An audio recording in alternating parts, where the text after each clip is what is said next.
Perkenalkan, nama saya Wirawan Teguh dengan NIM 4312 10 10 041 dari jurusan S1 Manajemen Fakultas Ekonomi dan Bisnis. Video ini saya buat untuk memenuhi nilai dari tugas besar 2 pada mata kuliah Bahasa Indonesia. Saya akan membahas latar belakang terlebih dahulu. ASEAN adalah sebuah organisasi yang didirikan dengan tujuan mensejahterakan dan memajukan negara di Asia Tenggara.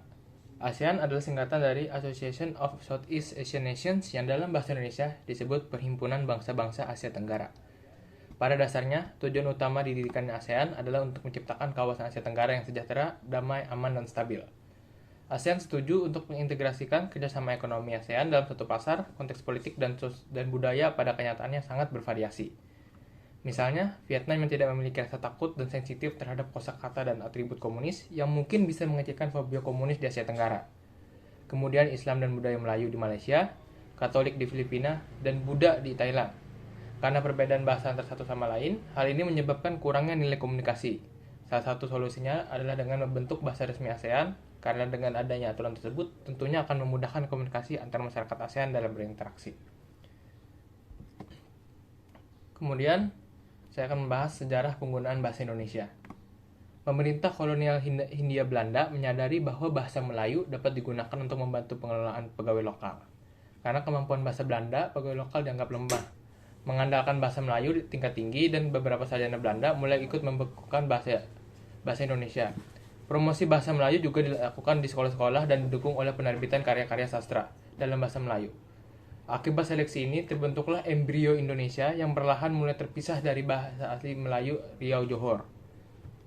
Pada tahun 1901, Indonesia mengadopsi ejaan Van Ophuijsen, dan pada tahun 1904, Uni Malaya di bawah kekuasaan Inggris mengadopsi ejaan Wilkinson.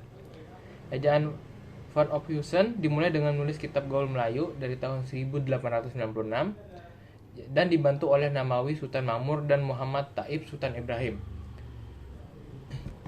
Kemudian pada tahun 1908, Komisi voor de Volkstuur atau Komisi Bacaan Rakyat KBR didirikan yang mengintensifkan intervensi pemerintah. Lembaga tersebut kemudian menjadi Balai Pustaka pada tahun 1910. Panitia memulai program Taman Pustaka di DA Rinkes dengan mendirikan perpustakaan kecil di berbagai sekolah aborigin dan beberapa lembaga milik pemerintah. Proyek ini berkembang sangat pesat dengan sekitar 700 perpustakaan terbentuk dalam waktu 2 tahun.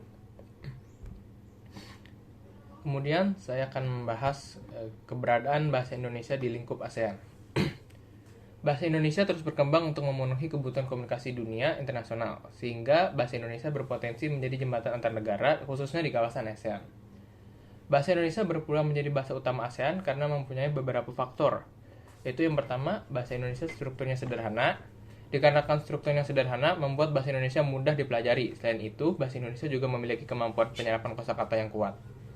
Yang kedua, bahasa Indonesia memiliki jumlah penutur terbesar di ASEAN dengan lebih dari 200 juta penutur. Jumlah pembicara tersebar di dalam dan luar negeri. Penutur di luar negeri seperti tenaga kerja Indonesia, pelajar Indonesia, dan wisatawan Indonesia. Mereka semua dapat menjadi duta untuk memperkenalkan bahasa Indonesia ke negara lain. Dan yang ketiga, bahasa Indonesia memiliki sebaran geografis yang luas. Diketahui bahwa bahasa Melayu atau pendahulu bahasa Indonesia digunakan di hampir seluruh kawasan ASEAN. Bahkan, bahasa Melayu tercatat sebagai bahasa nasional di 4 negara, yaitu Indonesia, Malaysia, Brunei, dan Singapura.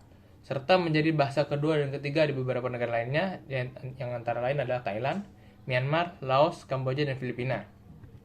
Dan yang keempat adalah sektor ekonomi makro Indonesia yang berkembang pesat.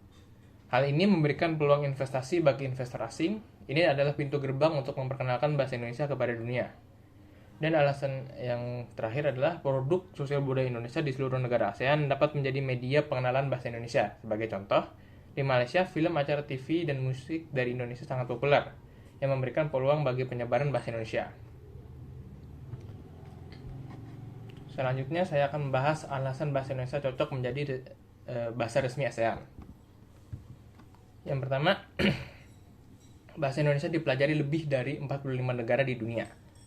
Meskipun cara paling efektif untuk mengubah citra adalah dengan mengubah realitas, peran budaya dan bahasa Indonesia dalam diplomasi sangat penting. Minat yang kuat dari orang asing untuk mempelajari bahasa dan budaya Indonesia patut disambut positif. Jika perlu, Indonesia akan menambah positif budaya Indonesia di banyak negara untuk meningkatkan pengertian dan meningkatkan citranya. Yang kedua, peringkat Wikipedia bahasa Indonesia di tingkat dunia dan Asia. Wikipedia Indonesia telah menjadi ensiklopedia elektronik terbesar ketiga setelah Wikipedia Jepang dan Cina. Wikipedia di Indonesia saat ini menduduki peringkat ke-26 dari 250 Wikipedia bahasa asing di seluruh dunia. Sementara di tingkat Asia, Wikipedia bahasa Indonesia berada di peringkat ketiga setelah Jepang dan Mandarin.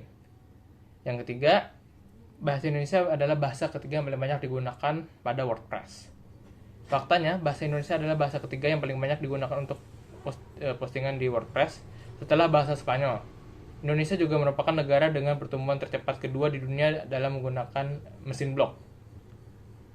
Dan yang keempat, termasuk bahasa paling populer di Australia. Di Australia, bahasa Indonesia adalah bahasa terpopuler keempat. Ada sekitar 500 sekolah dasar yang mengajar bahasa Indonesia di negara ini. Beberapa universitas di Australia juga menawarkan kursus bahasa atau sastra Indonesia. Dan yang kelima, menjadi pusat studi Indonesia di Mesir. Mesir mendirikan pusat studi Indonesia di Universitas Terusan Suez. Hal ini merupakan langkah pendalaman Indonesia dalam aspek ideologi, politik, sosial budaya, ekonomi, dan pertahanan keamanan nasional. Kemudian saya akan bahas kesimpulan dan saran. Kesimpulannya adalah, yang pertama, struktur bahasa Indonesia sederhana dan mudah dipelajari. Yang kedua, bahasa Indonesia adalah bahasa yang paling banyak digunakan di ASEAN. Dan yang ketiga adalah bahasa Indonesia tersebar luas. Saran saya adalah pemerintah melalui Kementerian Pendidikan dan Kebudayaan harus menyusun rencana dan langkah nyata untuk menyelamatkan kepunahan bahasa Indonesia di tanah air dan meningkatkan kesadaran bahwa di kalangan masyarakat Indonesia dengan memberikan informasi, sosialisasi, dan pelatihan yang baik dan benar untuk umum. Nah, ini adalah daftar pustaka atau referensi yang saya gunakan dalam penyusunan PPT atau presentasi ini. Sekian dari saya ucapkan terima kasih.